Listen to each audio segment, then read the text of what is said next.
مرحبا. الهزيمة ماشي غير نتيجة كتسجل في التاريخ وكتدوز. الهزيمة كتكون رسالة قاسية كتفضح واقع كامل، وهذا الشيء بالضبط هو اللي وقع للمنتخب السنغالي في هذه البداية الكارثية لكأس العالم. جوج الماتشات، جوج الهزائم، 6 الأهداف في الشباك، ونقطة وحدة ما تزادش في الرصيد. البداية كانت بخسارة أمام فرنسا، ومن بعد جات النرويج وكملت المشهد بثلاثية أخرى بينات حقيقة السنغال اللي فيها بزاف ديال الاختلالات اللي كانت مخفية لسنوات. المنتخب السنغالي دخل المونديال، ولكن الواقع في المستطيل الأخضر كان مختلف تماما. المنتخب كان ثقيل مرتبك فاقد للشخصية، والأخطر من هذا الشيء كامل أنه بان عاجز على التأقلم مع نسق كرة القدم الحديثة اللي ولات كتفرض السرعة في التحول والانضباط التكتيكي العالي. قدام فرنسا كانت أولى الإشارات المقلقة. المنتخب الفرنسي ما كانش محتاج يدير مقابلة خارقة باش يربح، استغل فقط الأخطاء، استغل المساحات، واستغل التردد الدفاعي. فرنسا دارت 3 الأهداف وصيفطت رسالة واضحة بأن السنغال ماشي القوة اللي كانت كتخوف المنافسين. والمشكل ماشي في الهزيمة بحد ذاتها، حيت تقدر تنهزم أمام منتخب كبير بحال فرنسا، ولكن المشكل في الطريقة اللي انهزمت بها السنغال هي اللي مهمة. الفريق كان كيتراجع للخلف بشكل مبالغ فيه، وسط الميدان كان غايب، والربط بين الخطوط كان شبه منعدم.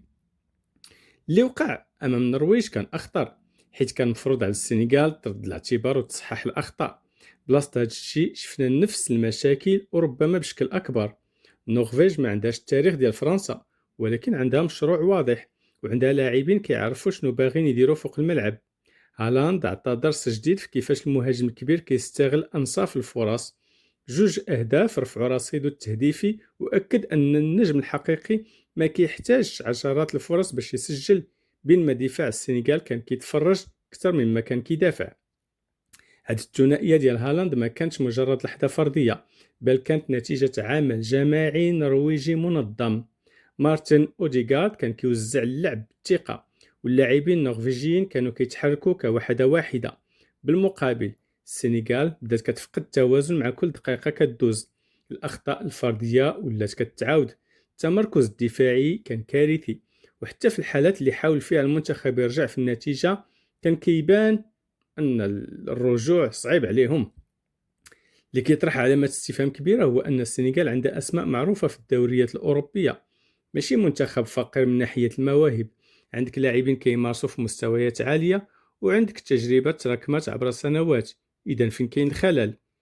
الجواب ربما ماشي تقني فقط، كاين مشكل في الفلسفة كاملة. المنتخب السنغالي بقى سنوات كيعتمد على القوة البدنية والحماس والاندفاع، بينما كرة القدم العالمية تطورات بزاف. اليوم الفرق الكبيرة كتربح بالتفاصيل الصغيرة: التموضع، الضغط الذكي، التحولات السريعة، استغلال المساحات، والنجاعة أمام المرمى. السنغال بان باللي مازال كتعيش على أمجاد الماضي أكثر من أنها كتواكب الحاضر. واحد النقطة أخرى اللي خصها تطرح النقاش هي مسألة القيادة داخل الملعب. في الماتشات الكبار ملي الفريق كيكون تحت الضغط كيبانوا القادة الحقيقيين. شفنا هالاند كيقود النرويج، شفنا امبابي كيقود فرنسا، ولكن في جانب السنغال كاين فراغ واضح. اللاعبين كانوا كيبانوا بحال اللي كيتسناو شي معجزة باش تبدل مجرى المباراة. ما كانش هذاك اللاعب اللي كيجمع الصفوف ويقلب الوضع النفسي للفريق. الجمهور السنغالي عنده الحق يكون غاضب، ماشي بسبب النتائج فقط، ولكن بسبب الصورة اللي خرج بها المنتخب. الجمهور يقدر يتقبل الإقصاء، ولكن صعيب يتقبل الإحساس بأن الفريق دخل المنافسة وهو غير مستعد. 6 الأهداف في 2 ماتشات كيقولوا بزاف ديال الحوايج. كيقولوا أن المنظومة الدفاعية مفككة، كيقولوا أن التحضير ما كانش كافي، وكيقولوا أن المنافسين عرفوا كيفاش يضربوا نقاط الضعف بسهولة كبيرة. الأخطر من هذا الشيء كامل هو أن السنغال كانت كتقدم راسها كنموذج إفريقي ناجح، منتخب عنده استقرار نسبي، عنده لاعبين محترفين، وعنده حضور قوي قاريا. لكن المونديال كيكون دائما هو الامتحان الحقيقي، وهنا بان أن الفارق مازال كبير بين المنتخبات اللي كتطمح للمنافسة على الأدوار المتقدمة والمنتخبات اللي مازال كتقلب على مكانها وسط الكبار. اليوم المنتخب السنغالي كيلقى راسو في موقف صعيب للغاية. الهزيمة أمام فرنسا ثم السقوط أمام النرويج خلاه على حافة الإقصاء، وبات مطالب يحقق نتيجة كبيرة في المباراة الأخيرة ويتمسك بأمل ضعيف للتأهل ضمن أفضل ثلاثة. لكن حتى لو تحقق التأهل، السؤال الحقيقي ما بقاش هو واش السنغال غادي تدوز للدور الموالي ولا لا. السؤال هو واش هذا المنتخب فعلا قادر ينافس. من خلال اللي شفناه لحد الآن الجواب ما كيبانش مشجع. المونديال كشف الحقيقة بلا مكياج. فرنسا بينات الفوارق التقنية والتنظيمية، والنرويج بينات الفوارق في الشخصية والفعالية. وبين هاد جوج الماتشات تلقى المنتخب السنغالي ضربة قوية. وربما أكبر درس خرج به المنتخب السنغالي من هاد البداية الكارثية ماشي هو الخسارة في حد ذاتها، ولكن الاصطدام بالواقع. حيت السنوات الأخيرة خصوصا في كأس إفريقيا خلات بزاف ديال الأصوات داخل الإعلام السنغالي وحتى داخل محيط المنتخب كتصرف بحال السنغال ولات قوة عالمية، بحال الحضور في المونديال كافي باش يفرض الاحترام على المنتخبات الأخرى. كثرت الهضرة، كثرت التباهي، وكثر الحديث على أن السنغال هي أفضل منتخب إفريقي. ولكن الميدان جاوب بطريقة مختلفة تماما.